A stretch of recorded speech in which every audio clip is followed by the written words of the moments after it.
말씀의 제목이 앞에 화면에 있습니다. 흰색 글씨 우리 함께 읽고 말씀 나누겠습니다. 시작.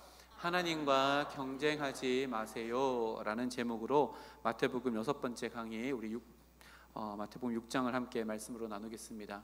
오늘 또 옆에 있는 분들 우리 3분 이상 눈을 마주치고 가능하시면 손도 마주치고 인사하겠습니다. 당신은 하나님의 기쁨입니다 라고 인사합니다. 당신은 하나님의 기쁨입니다. 당신은 하나님의 기쁨입니다. 당신은 하나님의 기쁨입니다. 아멘. 하나님이 우리를 기뻐하십니다. 예배를 기뻐하시고요, 우리 존재 자체를 기뻐하십니다. 하나님이 우리를 기뻐하는 존재라는 이 이유만으로 우리는 예배 드려야 될 이유가 너무나도 충분하고요, 오늘 하루를 기꺼이 하나님의 뜻에 내어 맡길 수 있는 우리들의 삶이라 여겨집니다. 오늘도 예배 드리는 가운데 우리를 기뻐하시는 그 하나님이 말씀으로 찾아오시는 것을 경험하고 은혜 받고 돌아가는 복된 시간 되기를 주님의 이름으로 축복합니다. 오늘 함께 읽은 마태복음 6장 또 산상수훈에 계속 연결되어지는 말씀입니다. 잠깐 복습을 해볼까요? 산상수훈이 마태복음 5장부터 기록되어져 있습니다. 산상수훈이라고 하는 것을 이해하기 위해서는 가장 먼저 산상수훈이 선포이고 선언이다 라고 하는 큰 개념 안에 이 마태복음 5장에서부터 7장까지의 말씀을 이해하는 것이 중요하다라고 이렇게 이야기했는데요, 선포이고 또 선언이기 때문에 이것은요, 하나님의 나라에 들어가기 위한 조건이 아닙니다. 다시 말하면 이것은 하나님 나라와 그 질서를 예수님께서 이 땅 가운데 만들어 가기 위해 선포하는 말씀입니다. 그래서요, 하나님 백성답게 살아가려면 어떻게 무엇을 해야 하는가라고 하는 질문에 답이다라고 이렇게 이해하고 우리가 마태복음 5장부터 7장까지의 산상수훈의 말씀을 이해하고 또 그렇게 살아갈 수 있는 것입니다. 지난 시간 마지막 끝부분의 맥락이요, 살인, 간음, 이혼, 맹세, 보복, 원수에 대한 새로운 율법을 가르쳐주는 것으로 5장이 마무리되었습니다. 오늘 6장에서도요, 계속해서 연속해서 우리 다 읽지 않았지만 1절에서 4절 말씀을 보니까요, 구제에 대한 말씀이 있습니다. 앞에 화면에 있는데 제가 읽어드릴 테니까 눈으로 한번 따라와 보시기 바랍니다. 사람에게 보이려고 그들 앞에서 너희 의를 행하지 않도록 주의하라. 그리하지 아니하면 하늘에 계신 너희 아버지께서 상을 받지 못하리라. 그러므로 구제할 때에 외식하는 자가 사람에게서 영광을 받으려고 회당과 거리에서 하는 것 같이 너희 앞에 나팔을 불지 말라. 진실로 너희에게 이르노니 그들은 그 자기의 상을 이미 받았느니라. 너는 구제할 때에 오른손이 하는 것을 왼손이 모르게 하여 내 구제함을 은밀하게 하라. 은밀한 중에 보시는 너희 아버지께서 갚으시리라. 아멘. 1절부터 4절까지 5장에서 계속해서 연결되어지는 맥락으로 구제에 대한 말씀을 또 새롭게 하십니다. 구제라고 하는 것은요, 구약 시대 때부터 율법으로 주어져서 하나님께서 굉장히 중요하고 또 강조한 율법 중에 하나입니다. 이스라엘 족속 중에 특히 소외된 자들, 객과 고아와 과부를 실제로 언급하며 그들에게 구제를 하는 것을 이스라엘 백성들이라면 마땅히 행해야 될 가장 중요한 부분 중에 하나다라고 구약에서부터 이렇게 말씀하셨습니다. 그런데 예수님께서 산상수훈의 말씀을 선언하시면서 다시금 구제를 이야기하는 이유는 그 율법이 없어졌기 때문이 아니라 그 율법이 잘못 행해지고 있기 때문이었습니다. 다시 말하면 구제는 하나님의 뜻을 이루어가며 공동체 안에서 소외된 자들을 돌보는 것이 목적이었지만 예수님 당시 많은 사람들이 구제하는 이유는 자신의 위신 때문이었고 많은 사람들의 칭송을 받기 위한 수단으로 전락해버린 율법이 바로 이 구제의 율법이었습니다. 유진 피터슨이 쓴 메시지 성경이라는 게 있습니다. 메시지 성경에 보면 우리 요즘 말로 이렇게 번역해 놓은 성경인데요, 거기에 이 말씀을 이렇게 기록해 놓았습니다. 너희가 선한 일을 하려고 할 때에는 그것이 연극이 되지 않도록 특히 조심하라. 연극이 되지 않도록 특히 조심하라. 연극이라고 이렇게 표현했습니다. 연극은 실제가 아니지요. 마음을 다해 연기는 하지만 그것이 삶은 아닙니다. 사람들의 박수를 위함이고 자기의 인기를 위함입니다. 우리의 인생은 연극이 아니지요. 창조주 하나님께서 하나님의 영광을 받으시기 위해서 우리에게 허락하신 하나님 나라로 일구어 가야 하는 시간들과 공간들인 사명의 자리가 우리들의 삶, 일상의 삶의 자리입니다. 하나님의 백성으로서 하나님의 나라와 어울리는 나의 삶을 만들어 가기 위해서 하나님께서 나에게 허락해 주신 오늘 하루이고, 또 내 주변에 있는 지극히 작은 자들을 돌보고 섬기라고 나에게 허락해 주신 이 율법은 연기로서 되는 것이 아니라 오늘 하루 동안의 삶 가운데 삶으로 살아내야 하는 말씀이다 라고 하는 것을 다시금 예수님께서 언급하고 계신 것입니다. 절대 나팔을 불지 말라라고 말씀하십니다. 나팔을 분다는 건 어떤 의미일까요? 많은 사람들의 이목을 집중시키기 위해서 구제를 악용하지 말라라는 말씀입니다. 성도에 있어서 이 구제라고 하는 것은요, 마치 보이지 않는 신경과도 같습니다. 여러분, 신경은 무엇을 하나요? 자극이 들어오면 반응하게 합니다. 구제는 이런 것이어야 합니다. 우리가 하나님께 받은 은혜에 대해서 반응하는 것이 구제의 모습입니다. 그래서 이 구제는요, 우리가 하나님의 자녀로서 누릴 수 있는 특권입니다. 내가 하나님께 받은 사랑에 너무나도 감사한 자만이 마음에서 우러나오는 구제로 하나님께 영광 올려드리는 오늘 하루의 삶을 살아갈 수 있다는 말입니다.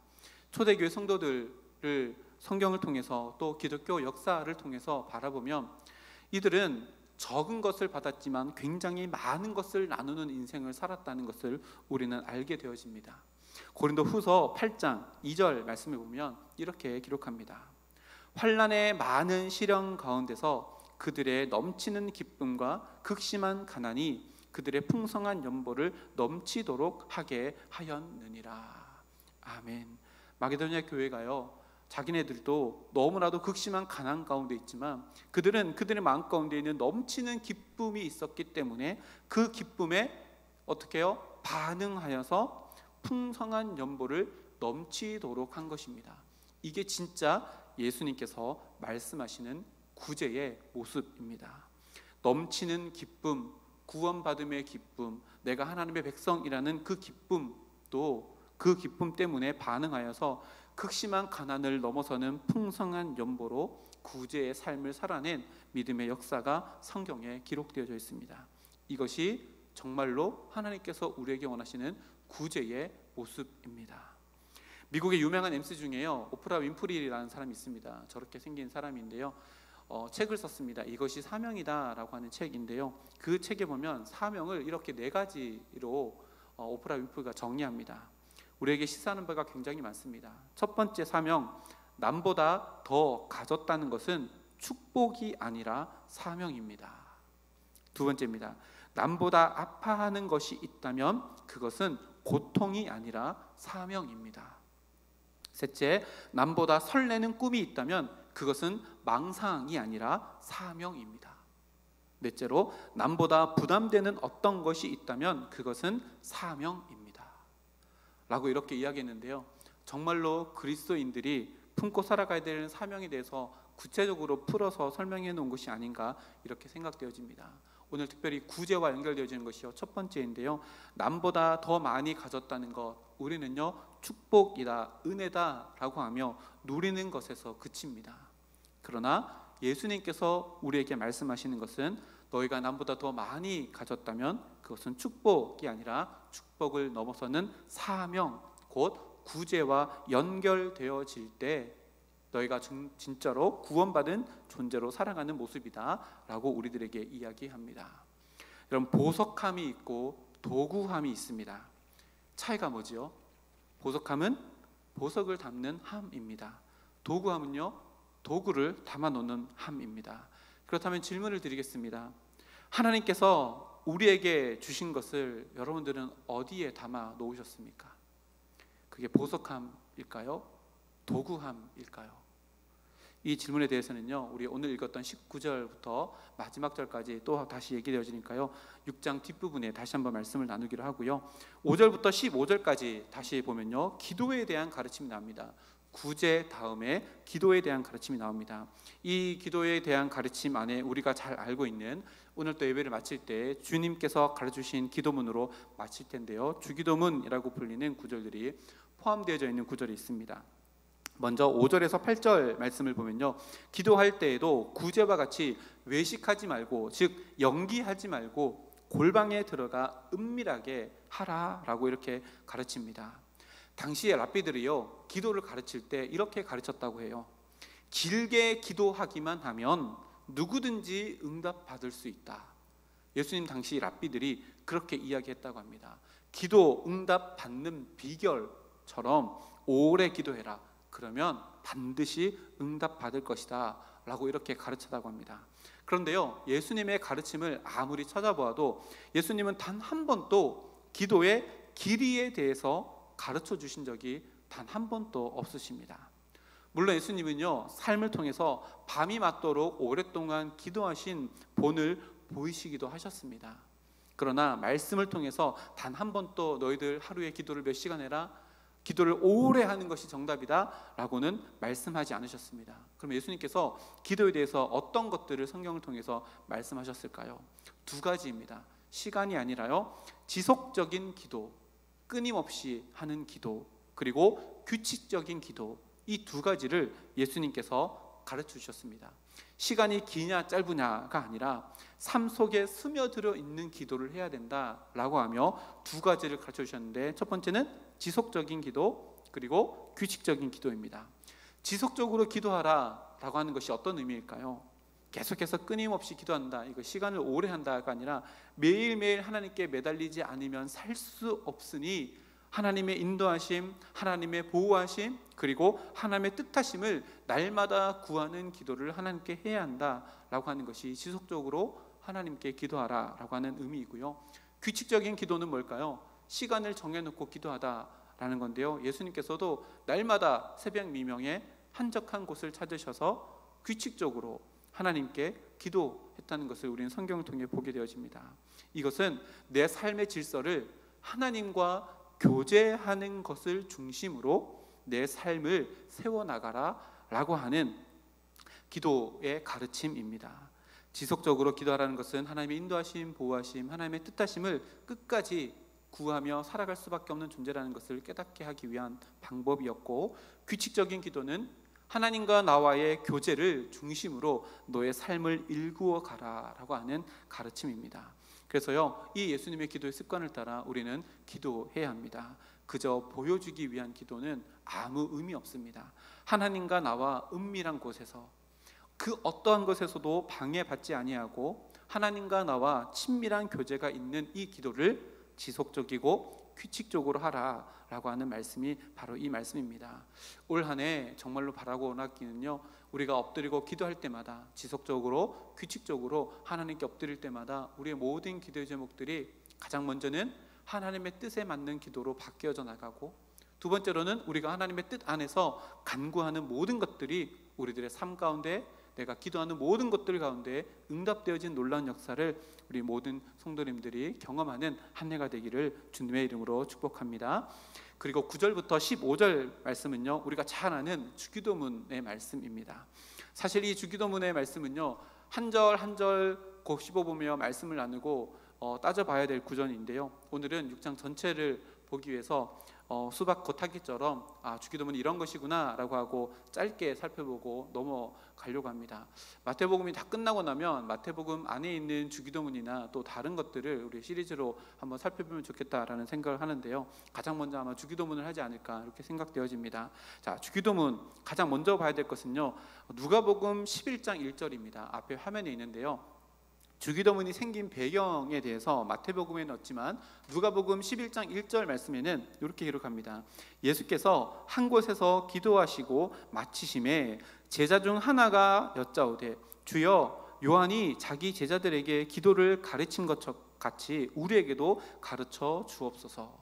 이게 주기도문을 가르쳐 주시는 배경이 되는데요, 예수님께서 저 한적한 곳에서 기도하는 것을 가만히 이렇게 듣고 있다가 제자 한 명이 쫓아와가지고, 주님, 요한이 제자들에게 기도문을 가르쳐줘서 요한의 제자들은 요한이 가르쳐준 기도문을 가지고 기도하던데 우리에게도 기도를 가르쳐 주십시오 라고 하는 요청 때문에 생긴 것이 주기도문입니다. 이때 당시에는요, 요한을 비롯해서 굉장히 많은 그룹의 경건한 그룹들이 있었습니다. SNF파도 그렇고요, 이런 것들이 다 한 파를 이루어서 있었는데요, 특징이 있었습니다. 뭐냐면 그 스승 밑에 있는 공동체는 그 스승이 만들어 놓은 기도문을 가지고 기도를 하는 것이 유대인들의 이 공동체 안에 특징 관습처럼 이렇게 일어났습니다. 왜 이렇게 됐냐면요, 요한을 따라가는 사람들이 기도문을 요한이 가르쳐서 기도하게 함으로써 요한이 어떤 공동체를 만들고 어떠한 질서와 가치관 그리고 어떠한 가르침을 가지고 이 공동체를 꾸려 나가는지를 이 기도문 안에 다 담아 놓았기 때문에 요한 공동체 안에 들어오면 그 기도문만 열심히 외우다 보면 우리 선생님이 요한이 이런 것들을 가르치시는구나 라고 하는 것을 짧게 한 문장으로 알 수 있는 것이 이 기도문이었습니다. 유대인들도요, 두 가지 기도문이 있었습니다.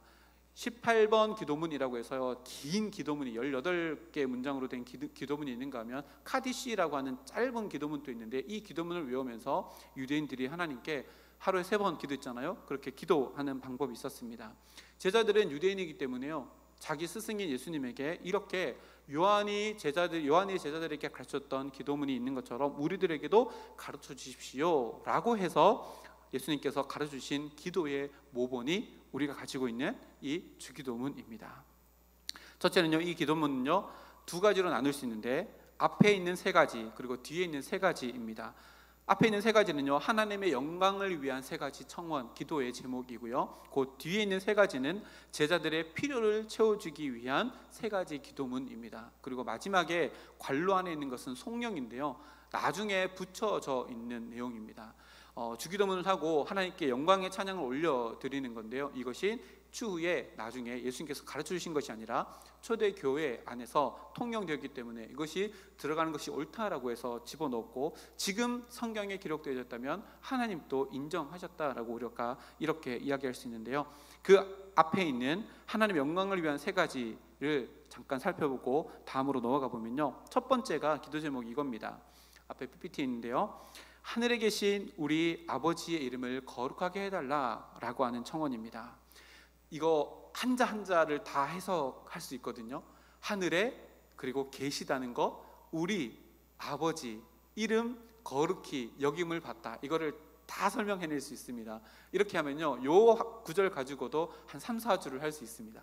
근데 다 살펴보긴 그렇고요, 2가지만 살펴볼까요? 하늘에 그리고 우리만 살펴보면요, 우리 아버지가 하늘에 계십니다. 이 하늘이 무엇을 의미할까요? 하나님이 계시는 모든 것을 의미합니다. 우리가요, 인생을 살아가면서 이렇게 비유할 수 있죠. 동굴과 같은 터널과 같은 곳을 우리가 힘들고 어려운 역경들을 지나갈 때가 있습니다. 그러나 우리가 주기도문, 예수님께서 가르쳐주신 기도문으로 기도할 때요, 하늘에 계신 우리 아버지라고 기도하면 우리가 동굴 가운데 있다 할지라도 하늘이 없어지나요? 절대 그렇지 않죠. 하나는 없어지지 않습니다. 다시 말하면 우리가 어두운 힘들고 어려운 역경 가운데 있다 할지라도 하늘에 계신 아버지를 부를 수 있다면 우리들의 삶 가운데 태양은 없어지지 않았고 빛은 없어지지 않았고 하나님의 은총은 우리의 삶에 절대 없어지지 않았다라고 하는 것을 하늘에 계신이라고 하면서, 하늘이라고 하는 이 한 단어만으로도 우리는 엄청나게 큰 은혜 그리고 평안을 누릴 수 있는 단어가 바로 이 단어입니다. 그리고 그 뒤에 보니까요, 하늘에 계신 우리 아버지라고 기도합니다. 예수님께서 주기도문을 하면서요, 그 앞에 너희가 기도할 때는 저기 광장에 나가서 하지 말고 골방에 들어가서 하라 라고 이렇게 했잖아요. 여러분, 골방 제가 헬라어 가르쳐 드렸는데 기억나시나요? 골방은 타메이온인데요, 타메이온 안에 들어가서 기도해라, 골방 안에 들어가서 기도해라 라고 해서 이 기도는 하나님과 나와의 1대1의 관계인데요, 첫 번째 기도할 때 하늘에 계신 나의 하나님이 아니라 하늘에 계신 우리 하나님이라고 기도하며, 기도는 하나님 앞에서 나와의 1대1의 관계이지만 우리 하나님을 찾는 공동체적인 기도의 제목으로 시작하고 있다는 것을 이야기합니다. 그래서요, 기도할 때 외롭지 않습니다. 힘들고 어려운 일들이 있어서요, 때로는 나 혼자인 것 같고 때로는 너무나도 외로워서 하나님을 부르실 때 예수님께서 가르치신 기도문으로 기도한다면요, 하늘에 계신 우리 아버지, 우리라고 하는 공동체를 나에게 주셨다는 것을 예수님께서 하나님을 부를 때 하늘에 계신 나의 하나님이 아니라 하늘에 계신 우리 아버지라고 부르며, 너는 기도하면서 힘들어서 하나님께 엎드릴 때에 너와 함께 있는 그 공동체를 기억하라 라고 이렇게 우리들에게 가르쳐 주는 거예요. 그래서 기도하고 힘들고 어려울 때요, 내가 혼자가 아니라는 거, 그리고 힘들고 어렵게 기도하는 그 지체에게도 내가 한 공동체라는 것을 알려줘서 서로가 기도를 통해서 교제하도록 만드신 것이 이 주 기도문입니다. 그래서요, 우리가 기도하면 기도할수록 어떻게 돼요?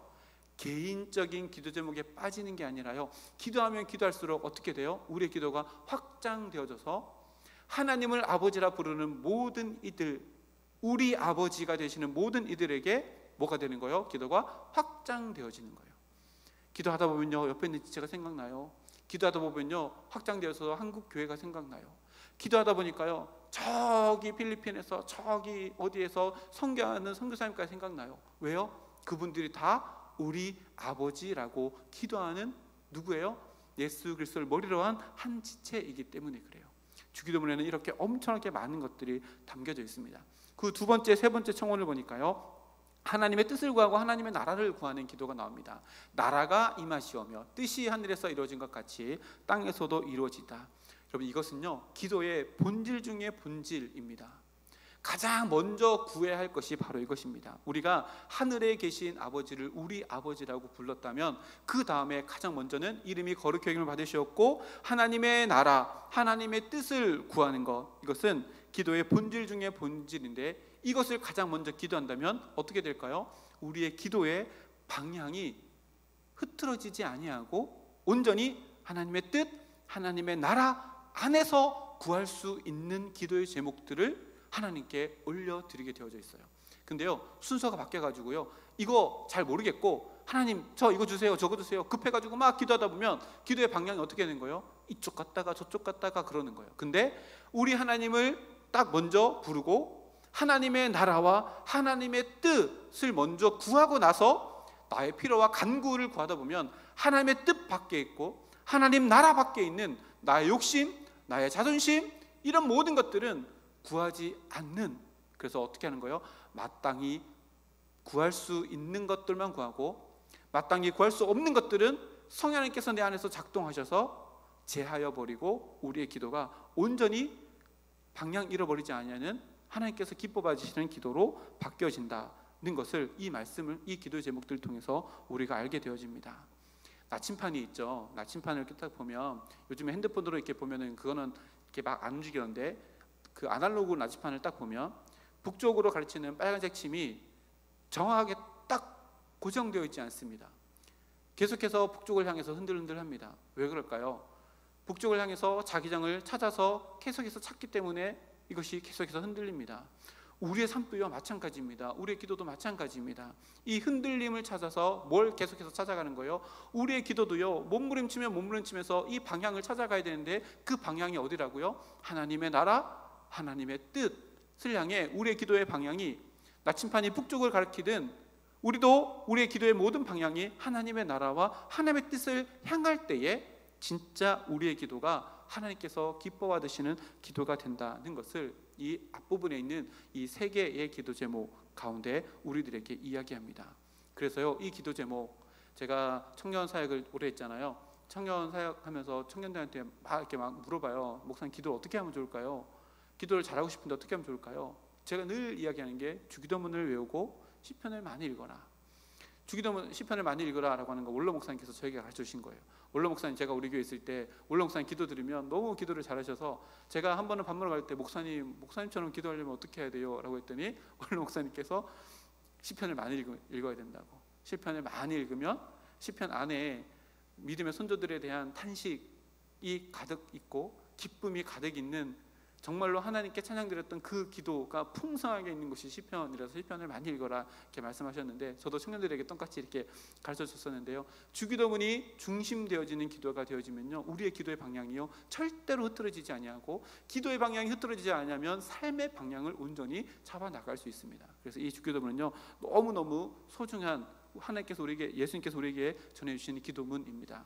나중에 기회가 되면 우리 주기도문을 몇 주에 나누어서 우리 시리즈 설교로 한번 들었으면 좋겠습니다. 그 다음에 보니까요, 또 16절부터 18절까지 말씀 보니까요, 금식에 관한 율법이 나옵니다. 자, 순서를 보세요. 구제가 나왔죠. 그리고 기도가 나왔고, 그 다음에 금식이 나왔습니다.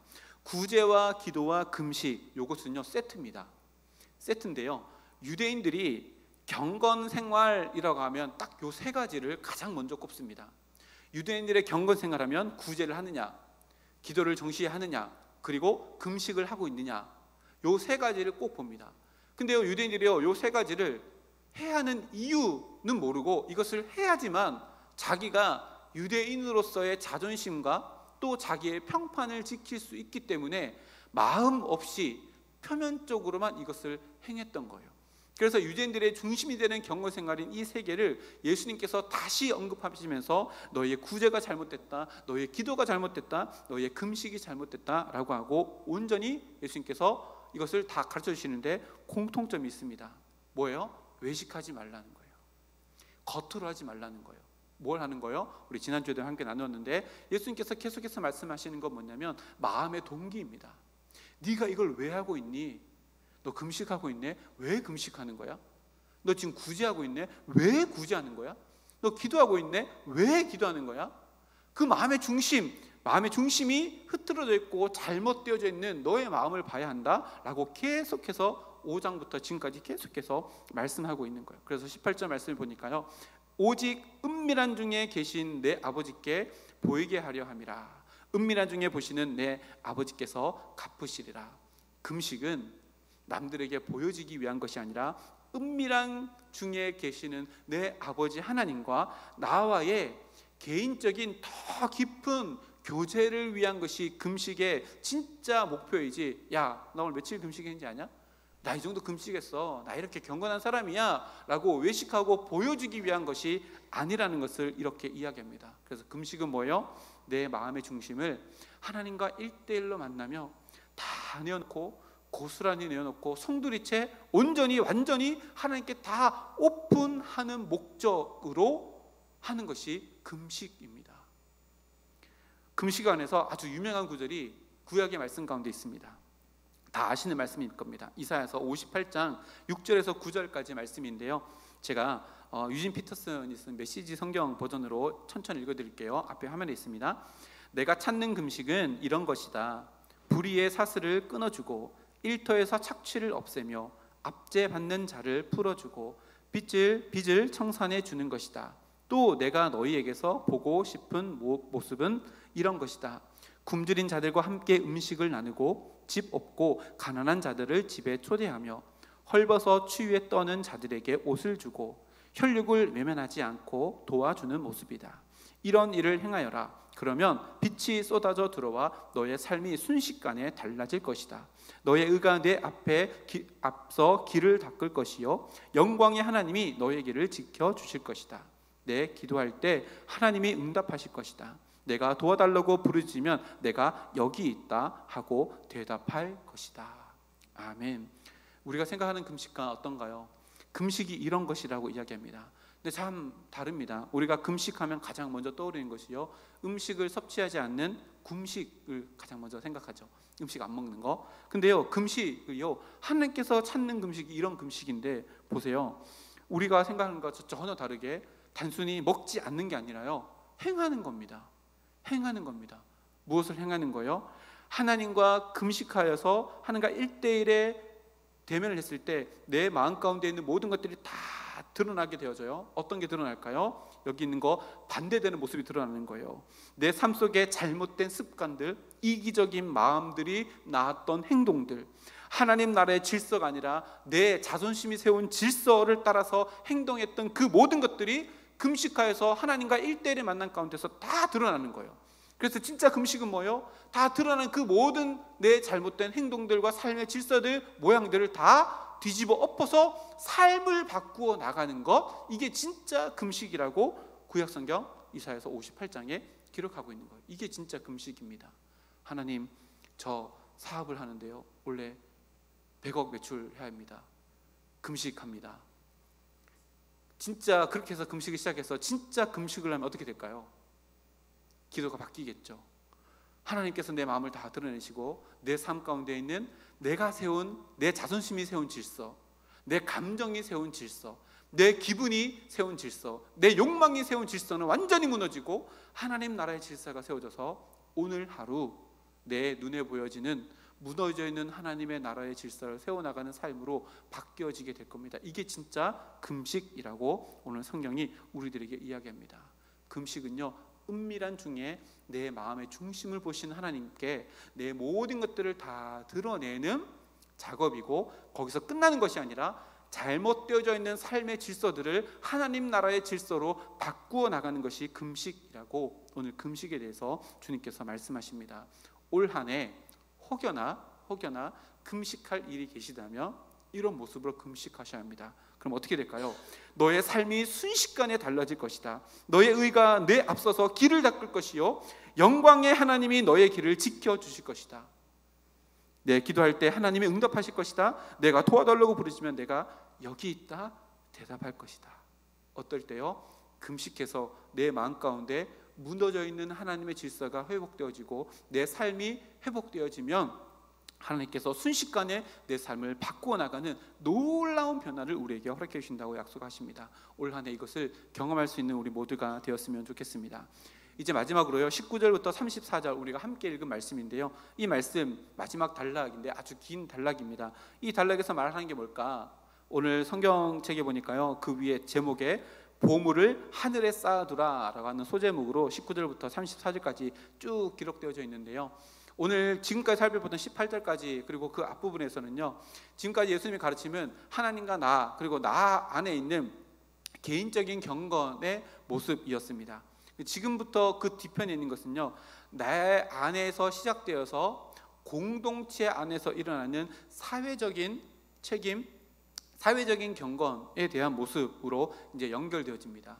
우리가 흔히 십자가 이렇게 해가지고 이야기하잖아요. 수직적인 관계, 수평적인 관계, 수직적인 관계, 하나님과의 나와의 관계 속에서 경건. 근데 그것이 끝이 아니라요, 그것은 반드시 수평적인 관계 안에서도 우리의 삶의 변화가 일어나는데, 그것을 이야기하면서 가장 먼저 이야기하는 것이 뭐냐면 재물에 대한 이야기입니다. 재물에 대한 이야기.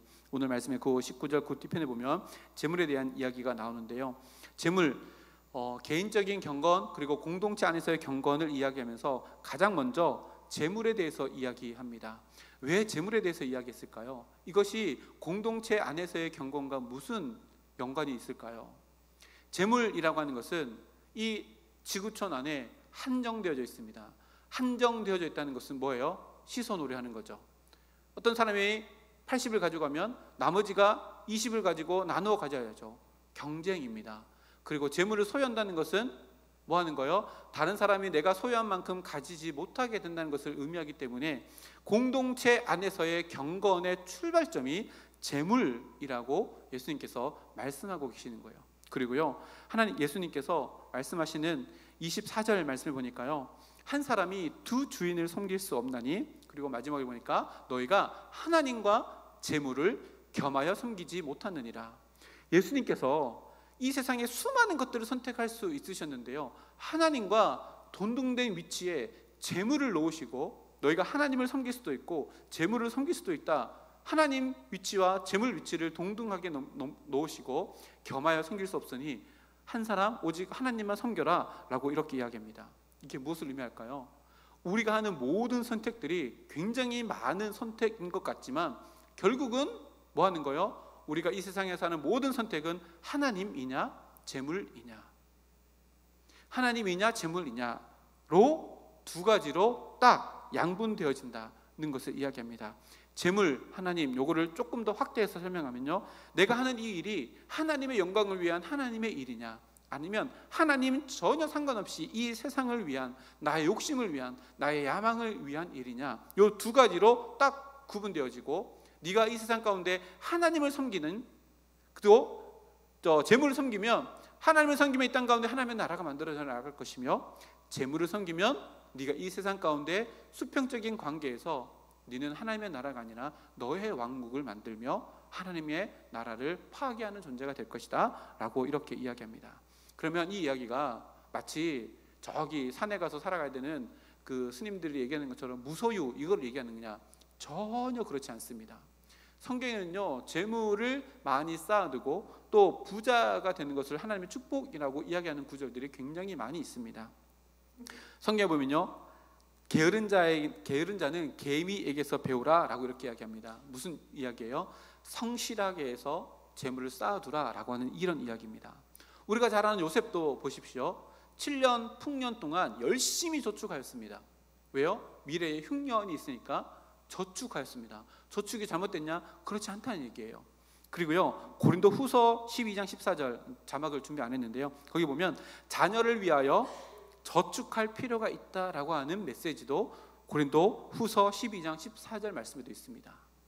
성경에는요, 달란트 비유가 있습니다. 달란트 비유 안에서도 예수님은 5달란트, 2달란트 받은 종이 그것을 열심히 장사해서 갑절에 이윤을 남긴 것을 가지고 착하고 충성된 종이라 라고 예수님께서도 비유로 말씀하셨습니다. 이게 지금 무엇을 의미할까요? 돈이 많고 적음, 이거는 주님께서 적은 것이 잘못됐다, 많은 것이 잘못됐다, 이거 얘기가 아니라는 거예요.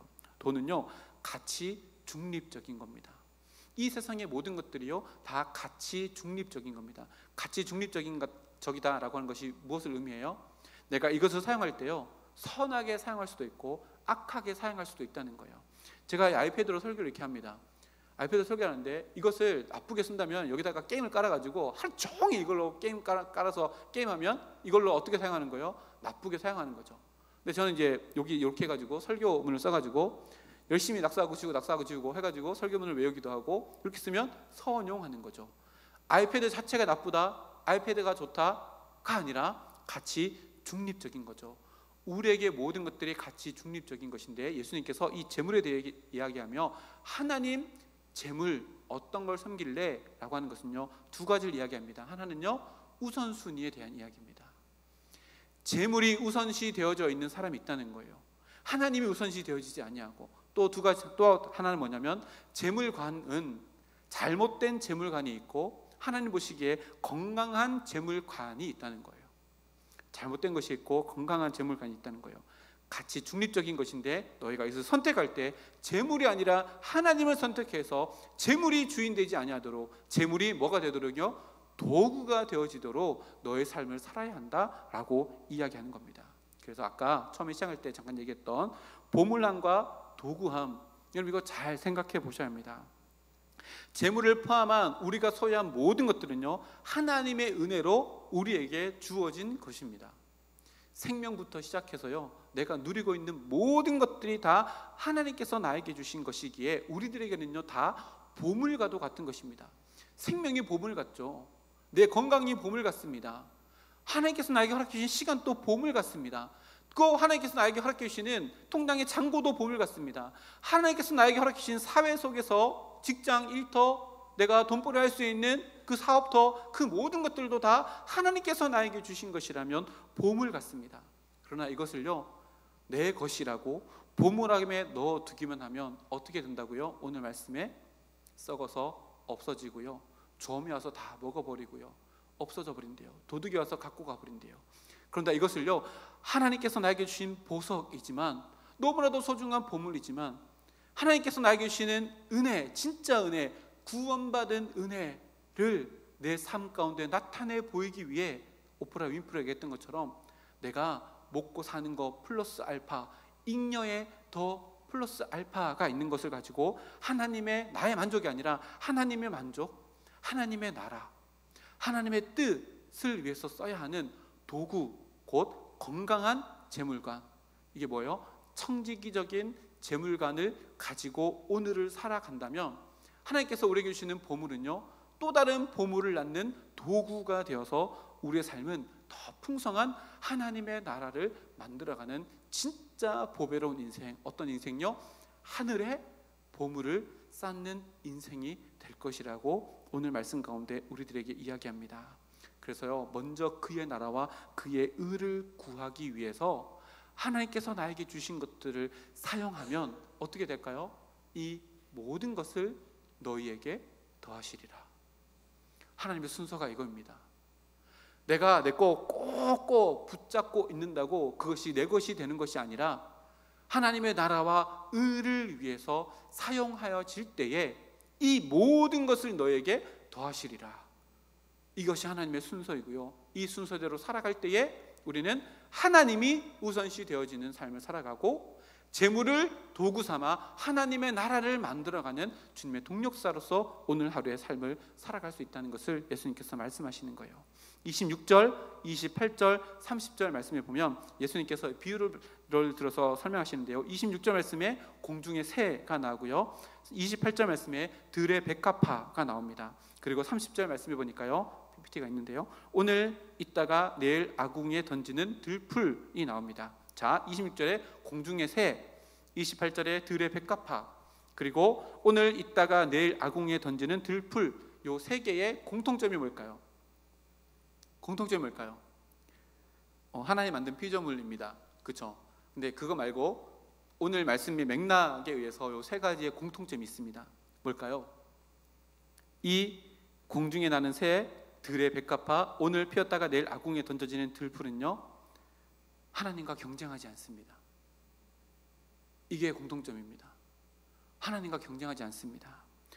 공중의 새가요, 하늘을 날다가 비 온다고 하나님 오늘 왜 비를 주셨어요? 하는 새가 없습니다.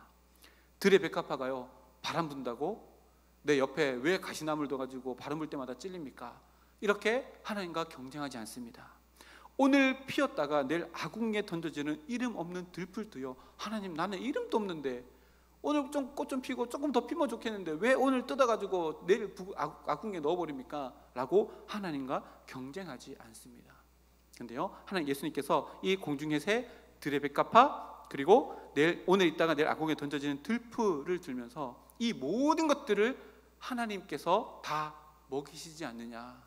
솔로몬 입은 거 화려하다고? 아니, 봐봐, 이것이 더 화려하지 않니? 하나님을 우선순위 두는 인생이 가장 아름다운 인생이야 라고 하고 오늘 이 말씀에 세 가지 비유를 드는 겁니다. 우선순위가 분명하죠. 우리 인간을 제외한 모든 창조물들은 우선순위가 분명합니다. 창조의 질서 안에서 하나님과 경쟁하지 않는 선에서 자기에게 있는 것들을 누리며 살아가는 것이 피조물입니다. 근데 인간만 우선순위를 바꿉니다. 하나님의 자리에 자기를 내어놓고 하나님의 자리에 자기 욕심을 우상시하며 세워놓습니다.